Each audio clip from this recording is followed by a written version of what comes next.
it's Megan from Manifesting Me. I'm a manifesting consultant. I also wrote a book called The Pocket Guide to Manifesting, which is available for sale on Amazon.com and in select bookstores. I do one-on-one manifesting sessions. I've linked to that in the description box of the video if you're interested. You can check out the website and learn more. For everyone who likes the video, thank you so much. It does help other people find it. And please subscribe if you want to know when new videos are posted. So I'm doing something a little bit different today. I realized that I wasn't posting videos because when I was having the good ideas and when I was kind of in that zone of wanting to share manifesting ideas and advice, I wasn't camera ready. I hadn't showered, my hair wasn't ready, something, just these ridiculous things you kind of have to think about when you're going to put your face on screen for people to look at. And instead of continuing down that road of not posting videos, I thought, I'm going to get creative. I'm just going to record my voice.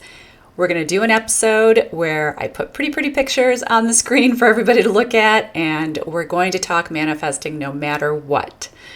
So that said, what I want to touch on today is what are 3 things that every good manifestor knows? Let's jump right in. Number 1, the first thing that I think every good manifestor knows is that manifesting is happening all the time. It is not just when we decide, oh, I want to manifest something. Certainly there are people who think and use manifesting as an episodic type of ritual where they go, oh, I really want to manifest this thing in my life, so I'm going to flip my manifesting switch on and do that.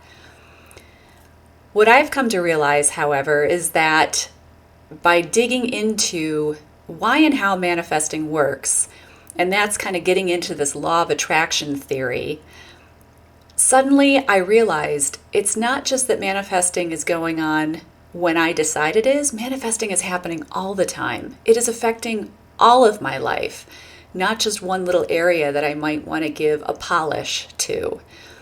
So let's talk about that. Why is it that manifesting is happening all the time? So if we start to look at quantum physics and we look at the metaphysical beliefs of why we're here, how we're here, what life is, there is an intersection of 2 belief systems. So where science starts to back up what metaphysicians have believed for hundreds of years, if not thousands, and that is that everything in the universe at its most basic building block is comprised of energy. So I'm comprised of energy, you're comprised of energy, where you're sitting right now or what you're sitting on or standing, whatever, it's all energy. What does energy do? Energy is not static. Energy vibrates. And some energy vibrates very quickly, some energy vibrates very slowly. Things that are solid or that appear solid to the eye are actually vibrating so slowly that it appears like it's a solid material. But truly, those solid things are comprised of energy. It's just that it's moving so slowly. It appears like it's not something that we can actually push through or change or affect without a lot of effort, right? So what else is comprised of energy? Our thoughts are comprised of energy. Our emotions. What does energy do? So energy vibrates, and if it's vibrating slowly, we say it has a lower frequency. If it's vibrating quickly, we say it has a higher frequency. Things like love, elation, gratitude, appreciation, bliss, those are high frequencies that they feel light in nature. They make us feel light physically, emotionally, mentally, spiritually. And then you can contrast that with lower frequencies, things like depression, fear, sickness.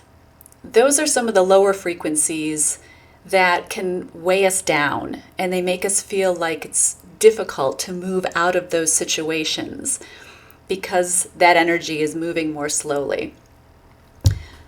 So, understanding that everything is comprised of energy and that our thoughts and our feelings are also energetic in nature and affecting this tapestry around us, that's exactly what it is. This universe is comprised of an energetic tapestry, and energy responds to itself like vibrations are drawn to one another. Law of attraction. Therefore, when we know that everything is comprised of energy, we start to understand it's not just moment to moment where we decide I'm going to manifest now, but not now. We're constantly manifesting. It is something that is happening regardless of us deciding now's the moment. Once I realized this for myself, everything in my life changed because I started to understand that everything that had happened previous to that moment in my life and everything that was happening at that time had been the result of my thinking. And I could start to piece together like, oh wow, so if I look at this time in my life, like my teenage years and what was happening to me then and where my thoughts were and where my emotions were, things started to make a lot more sense. It wasn't as arbitrary as I once thought. It wasn't that I was dealt a bad hand. It's that I had within me beliefs, thoughts, emotions that were creating situations that matched. That was very freeing to me in my 20s when I understood that, because suddenly I had the power again. I was in the driver's seat. I could change my thoughts. I could tap into my emotions and start to play around with the universal energy tapestry that we're all part of. And that's exactly what I did. And that's when my life really started to change for the better in some notable ways. So that's the first thing. Every good manifestor knows that manifesting is constantly going on. Okay, number 2, it's not you, it's me. So following along with number 1, when we understand that we're manifesting all the time, then we can also embrace that we're playing a role in everything that's happening to us. Now, there's a conscious and an unconscious aspect to this, and I want to touch on that quickly. So our conscious mind, the stuff that we're aware of, the things that we know we want to bring about in our lives, what we're processing in any given moment, that's the stuff, that's just pretty easy to understand, right? I know what I'm consciously thinking of, but what about the stuff that's buried in my subconscious, or better still, my unconscious mind? What about that stuff? There's still thoughts down there. There's beliefs. There are experiences that have happened to me that have left an imprint on me, an energetic imprint, but they've been pushed way, way, way down. And you would think, well, no problem, right? We've boxed it up.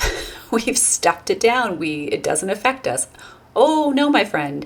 It absolutely affects us because, again, it carries its own energy signature with it. It's vibrating, and whether we know it or not, most of us don't know what's going on in our subconscious or our unconscious minds. It's affecting us. It is absolutely attracting things to us. It's attracting people, experiences, situations that are a match for whatever frequency those unconscious, subconscious things hold. Well, how do we get a better handle then on what's going on down there? Because gosh, if there's something down there that I don't want the results of in my life, I would very much like to rid myself of it, right? Or bring it to the surface and transform it. Well, what I like to say is when we don't know what's going on and the stuff that's in our subconscious or unconscious minds, that's typically the case, look around your life right now. What's happening that you're not such a fan of? Chances are, if you can't consciously point to a reason that thing is in your life, then it's something that's in your subconscious or unconscious. So what do we do about that? Well, we can work with healers. We can work with people who can help us go deep down into those parts of our mind and start to bring those things to the surface to be, again, healed, transformed, shine the light on them, give us a better understanding of what's going on. What I really like about manifesting is that it helps us better understand our lives, where we are, and why we are. And it's not so much that we look around us and point fingers of blame, because again, hey, it's not you, it's me. If manifesting is something that's happening all the time because everything is comprised of energy and my thoughts and my feelings are affecting that energetic tapestry and thus creating my life, then how could it be anybody else? It's me. It is all me. So we can start to let go of that idea that we are being put upon by life and instead realize, oh wait, I've created all of it And I've created it with good purpose because, hey, I think we're all brilliant. We are all sparks of the divine, and nothing happens arbitrarily. So if we've created it in our lives, there's a reason for it. There's something we're trying to teach ourselves. There's something we're trying to love ourselves through. There is growth that we want to have happen, and the cosmos is absolutely supporting us in doing that. And we have this brilliant, brilliant power as manifestors to create our best lives yet. It does take a little bit of work, though. This is something that is not going to happen just by ignoring the things that we don't necessarily like. So it's just do a little bit of digging, kind of get in there and figure out, like, why are these things, where are they coming from potentially? And understand too that at any point, if we look around us and we see something in our lives we don't like, we can change it. We don't just have to sit there and go, oh, shoot, well, this bad thing is happening. I guess I have no power. We always have power, absolutely always, because our thoughts and our feelings are the power. That's our power, to be creators. So if we see something we don't like, change the thought, the perspective, our feelings about it, and then watch how our world changes as a result. Happiness is an inside job. The creation of our lives is an inside job.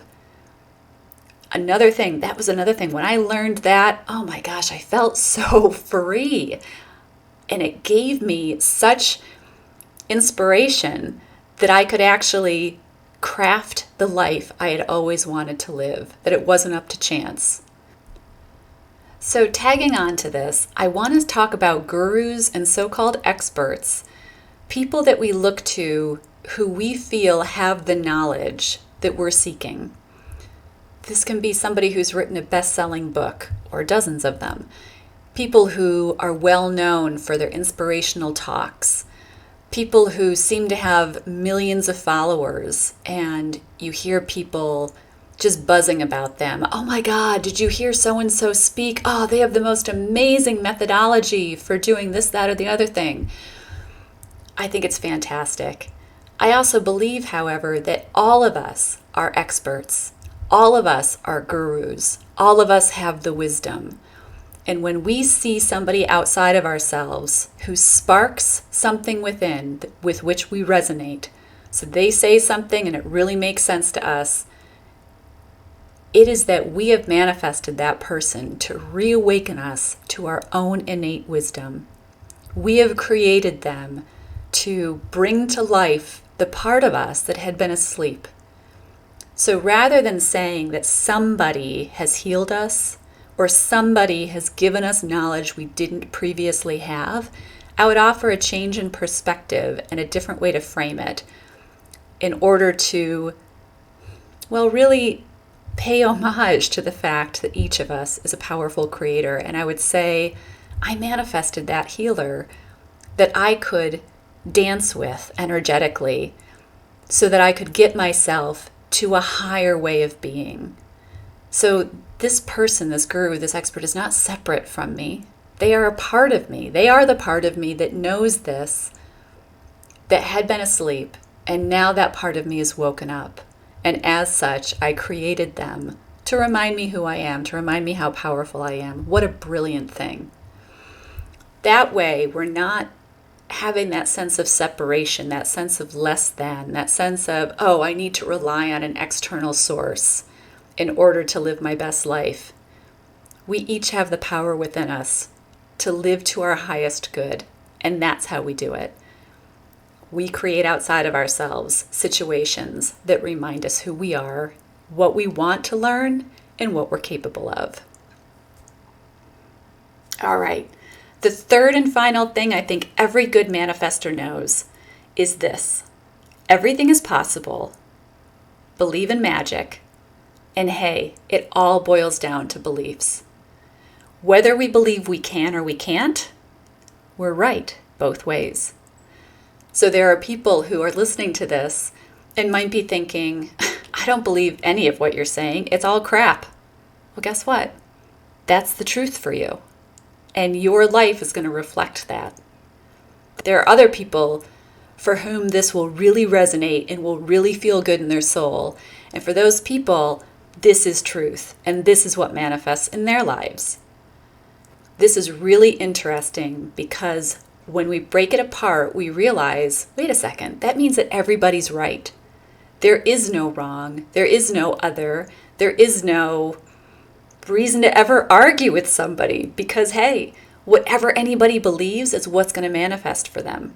So if they believe that the universe is limited and is against them, they're going to experience that because that's where their energy is. That's the frequency that they're vibrating at, and that's what they're going to draw into their life. They're going to get proof points around that. Whereas somebody who believes the world is benevolent, everything is possible, we are magical, we are powerful, we can create whatever kind of lives we want, they're going to draw proof points to them that support that. So guess what? We're all right. This world is all right. And if at any time we don't like what our beliefs are, we can change them. So it's quite possible that by sharing this third and final thing, I could have negated this entire episode because somebody would go, well, I don't believe anything you've said. But that's the beauty of it. Then it wasn't true for that person and it wasn't right for them and it's not going to be their reality. But for others, it will be. So those are the 3 things I think every good manifestor knows.